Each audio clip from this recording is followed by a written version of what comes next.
Oh Lord. Machinery people, I take up bed now.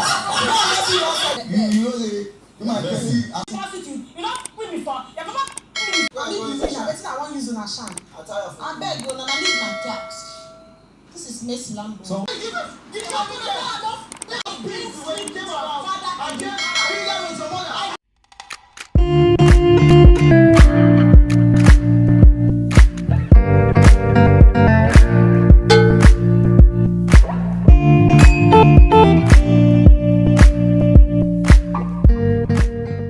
Hey guys, welcome back to yet another exciting video from Deb. Today's video is the review of what went down on day 7 of Big Brother Nigeria reunion show, popularly known as BBNAIJA reunion show. Pepper them sets. Without further ado, let's get started. Guys, I take back my word about this reunion not being dramatic because what? The drama came today. Oh no, we are not ready for this.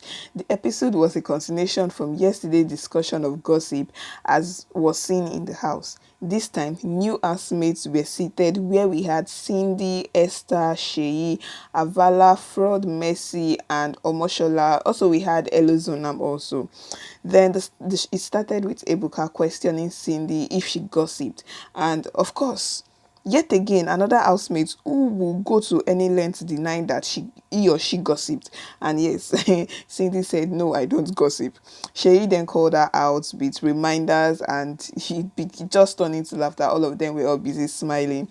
And they also asked Frodd and Esther, whereby Esther had to collaborate and say, oh yes, that Frodd did. We gossiped when we were always hanging out together. Swiftly, the questioning moved to omashola concerning certain statements and names he called Mercy while he was in the house.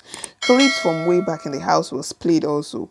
And to the question asked, omashola does what he knows best, which is to shalaye. Like, he can't resist the urge to shalaye. My guy went on and started explaining and shalaye to us. He started explaining with stories, related and unrelated stories. He went on narrating his aspects, his angle, and every other thing, to the point that Ebuka had to cut him, and everybody was just tired at this point. He then led to Mercy responding to omashola, and for minutes they went at each other in loud voices until Mercy stood up from her seat and went face to face with omashola, which later led to her pushing in, and they almost destroyed Ebuka matching decoration. Like, at that point, Ebuka could not even just be bothered about them. Like, he had to care for his decoration. Don't go and spoil my swinging decoration. Anyways, at this moment, when that kind of like got physical, the other ladies intervened to break up the fight, the other ladies got up to break up the fight.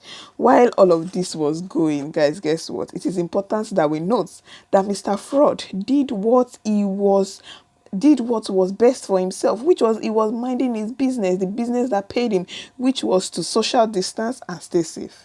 So even if it's a situation, you stay safe you do yourself social distancing and stay safe. Frodd was doing that, and Ebuka just couldn't be bothered. Like, Ebuka was concerned about his decoration and also trying to stay safe. Anyways, that's joke. Anyway, let's move on. So they got to separate. So the ladies got to intervene and then got to like break up the fight between Mercy and omashola.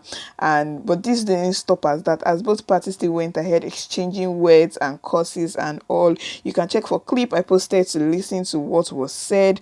Like, parents were being dragged, home training were being dragged to the T's. Like, the F word were thrown back and forth. Questions. Like, the efforts were thrown back and forth, questioning continued, explanation continued. This went on for so long.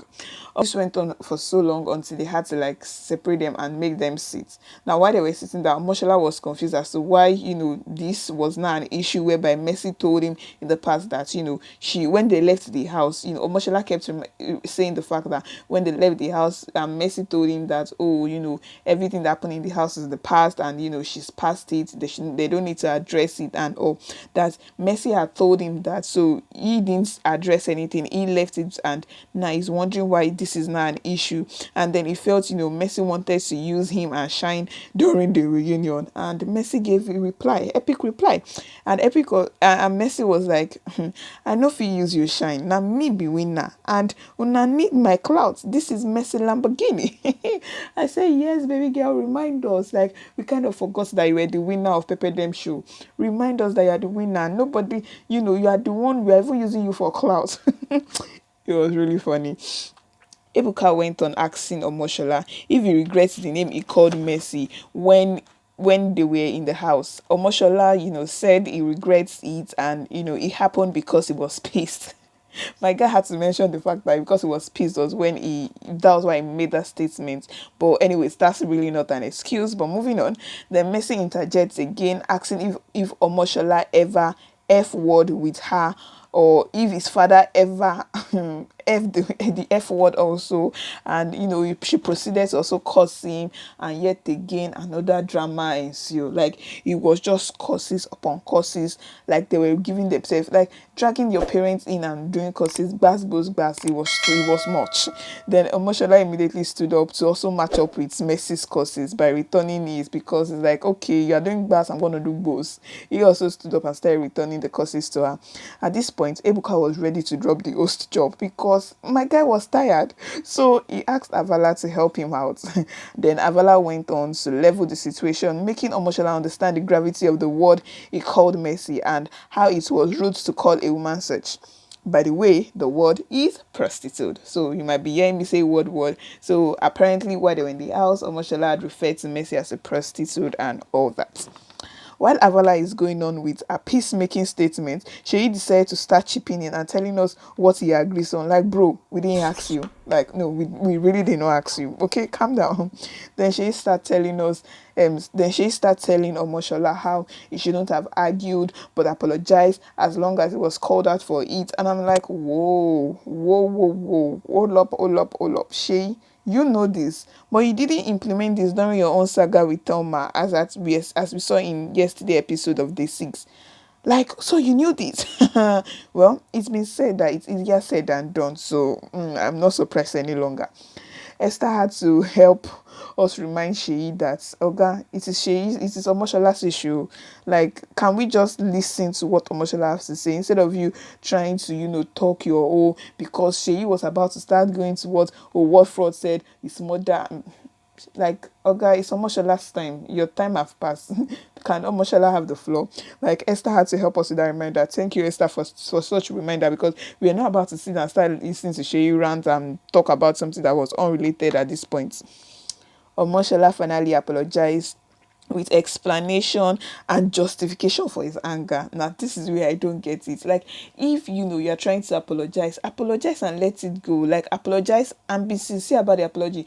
Not when you're apologizing and you're saying buts, or you're trying to explain why you reacted in certain manner. Can you just apologize and keep it moving? Okay. So Omashola started apologizing with explanation and justification for his anger, and with a whole lot of reasons why it took him time to apologize, because he said, when they had left, still, making reference to the fact that Mercy had told him it was all cool, she wasn't going to hold on to anything that happened while in the house. Now that they are outside the world, like, she was going to relate with people, take them on what she knows them outside the house, that everything that happened in the house is past, gone, and all that. Mercy had said that, and so why he didn't revisit the matter with her. He started with just more explanation about the whole situation and all of that. Then Esther, my sweetheart, who I am sure that she was bored at this point, just as we the viewers, so we were bored of the explanation, and we were just already tired because Omashola can't talk. We were tired at this point. So Esther helped us to remind him that, Oga, just apologize already and let's get this thing going. And then he goes off on her and be like, oh, mind your business and wear your face masks. kind of funny, but Oga really gets to the point. We need to go. Then Mercy too was at this point also tired and just told him that. Then finally told him to apologize, and then he apologized. And even other housemates were like, oh, do like apologize more and all of that. And then he goes ahead to carry her foods and was trying to like rub her foot and all of that. All the other housemate goes doing oh and all of that. Anyways, after he had apologized and Mercy had accepted, Mercy also went ahead to apologize to him about how she had reacted, and omashola was like, oh, I forgive you and then they forgot about. And after doing all of that, then finally what then happened? These people forgot about social distancing and staying safe. They went in for a hug. I said, what? You people are forgetting we should be doing social distancing.